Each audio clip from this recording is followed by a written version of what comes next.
Chapter 15. Mr. Collins was not a sensible man, and the deficiency of nature had been but little assisted by education or society, the greatest part of his life having been spent under the guidance of an illiterate and miserly father. And though he belonged to one of the universities, he had merely kept the necessary terms, without forming at it any useful acquaintance. The subjection in which his father had brought him up had given him originally great humility of manner, but it was now a good deal counteracted by the self-conceit of a weak head. Living in retirement, and the consequential feelings of early and unexpected prosperity, a fortunate chance had recommended him to Lady Catherine de Bourgh when the living of Hunsford was vacant, and the respect which he felt for her high rank, and his veneration for her as his patroness, mingling with a very good opinion of himself, of his authority as a clergyman, and his right as a rector, made him altogether a mixture of pride and obsequiousness, self-importance and humility. Having now a good house and very sufficient income, he intended to marry, and in seeking a reconciliation with the Longbourn family, he had a wife in view, as he meant to choose one of the daughters, if he found them as handsome and amiable as they were represented by common report. This was his plan of amends, of atonement, for inheriting their father's estate, and he thought it an excellent one, full of eligibility and suitableness, and excessively generous and disinterested on his own part. His plan did not vary on seeing them. Miss Bennet's lovely face confirmed his views, and established all his strictest notions of what was due to seniority, and for the first evening she was his settled choice. The next morning, however, made an alteration, for in a quarter of an hour's tete-a-tete with Mrs. Bennet before breakfast, a conversation beginning with his parsonage house, and leading naturally to the avowal of his hopes that a mistress for it might be found at Longbourn, produced from her, amid very complacent smiles and general encouragement, a caution against the very Jane he had fixed on. As to her younger daughters, she could not take upon her to say. She could not positively answer, but she did not know of any prepossession. Her eldest daughter, she must just mention, she felt it incumbent on her to hint, was likely to be very soon engaged. Mr. Collins had only to change from Jane to Elizabeth, and it was soon done while Mrs. Bennet was stirring the fire. Elizabeth, equally next to Jane in birth and beauty, succeeded her of course.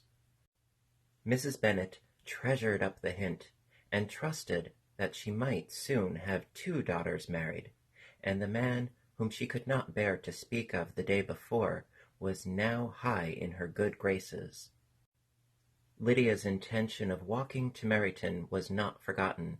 Every sister except Mary agreed to go with her, and Mr. Collins was to attend them, at the request of Mr. Bennet, who was most anxious to get rid of him, and have his library to himself.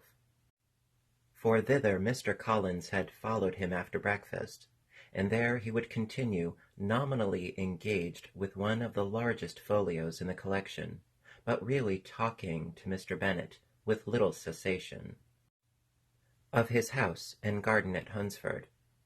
Such doings discomposed Mr. Bennet exceedingly.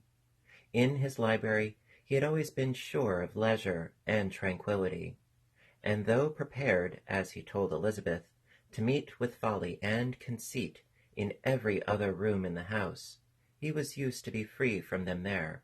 His civility, therefore, was most prompt in inviting Mr. Collins to join his daughters in their walk, and Mr. Collins, being in fact much better fitted for a walker than a reader, was extremely well pleased to close his large book and go.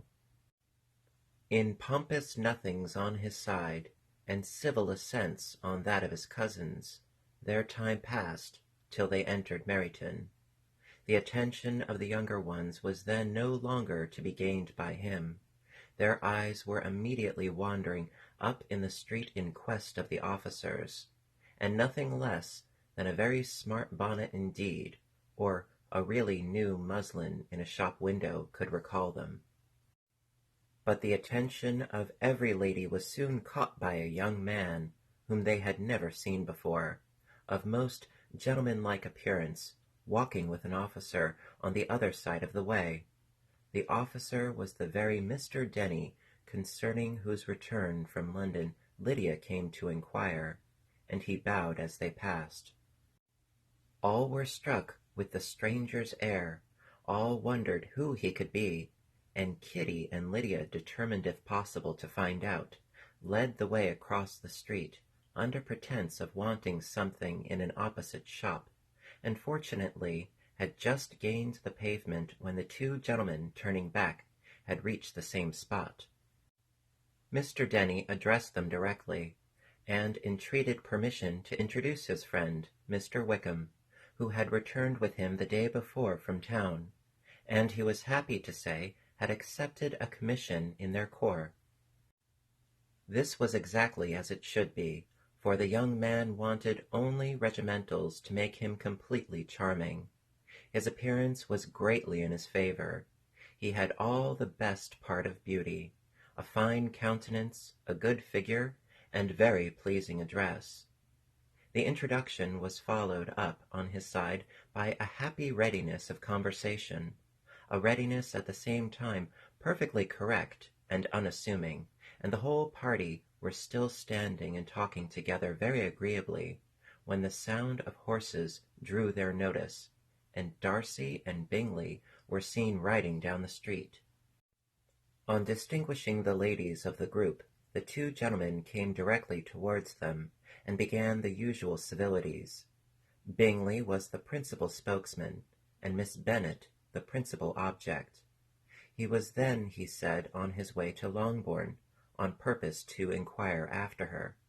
Mr. Darcy corroborated it with a bow, and was beginning to determine not to fix his eyes on Elizabeth, when they were suddenly arrested by the sight of the stranger, and Elizabeth, happening to see the countenance of both as they looked at each other, was all astonishment at the effect of the meeting. Both changed color. One looked white, the other red. Mr. Wickham, after a few moments, touched his hat, a salutation which Mr. Darcy just deigned to return. What could be the meaning of it? It was impossible to imagine. It was impossible not to long to know. In another minute, Mr. Bingley, but without seeming to have noticed what passed, took leave and rode on with his friend.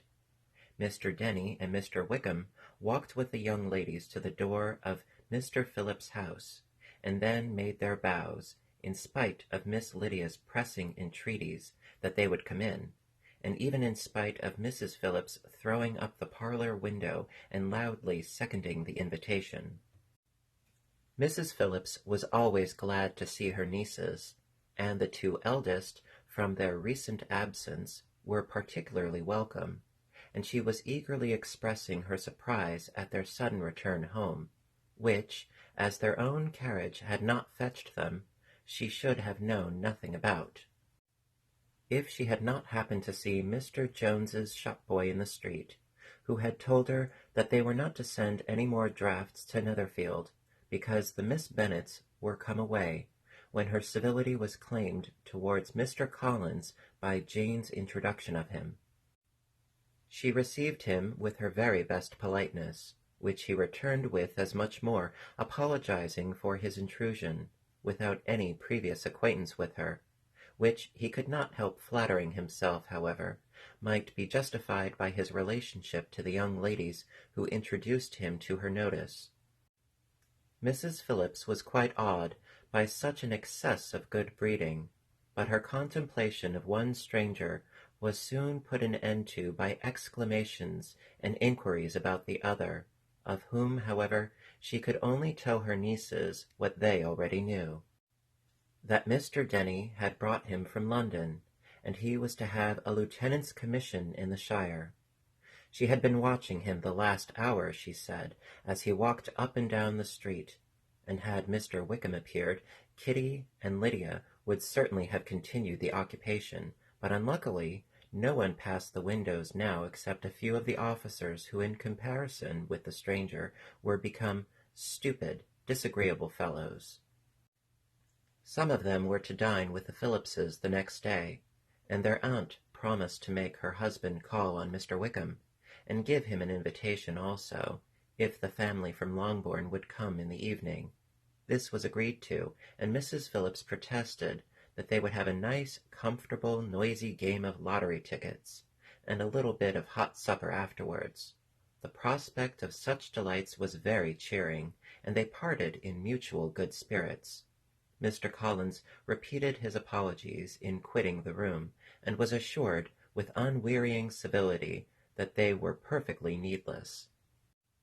As they walked home, Elizabeth related to Jane what she had seen pass between the two gentlemen, but though Jane would have defended either or both, they had appeared to be wrong. She could no more explain such behavior than her sister. Mr. Collins, on his return, highly gratified Mrs. Bennet by admiring Mrs. Phillips's manners and politeness. He protested that, except Lady Catherine and her daughter, he had never seen a more elegant woman, for she had not only received him with the utmost civility, but had even pointedly included him in her invitation for the next evening, although utterly unknown to her before. Something he supposed might be attributed to his connection with them, but yet he had never met with so much attention in the whole course of his life.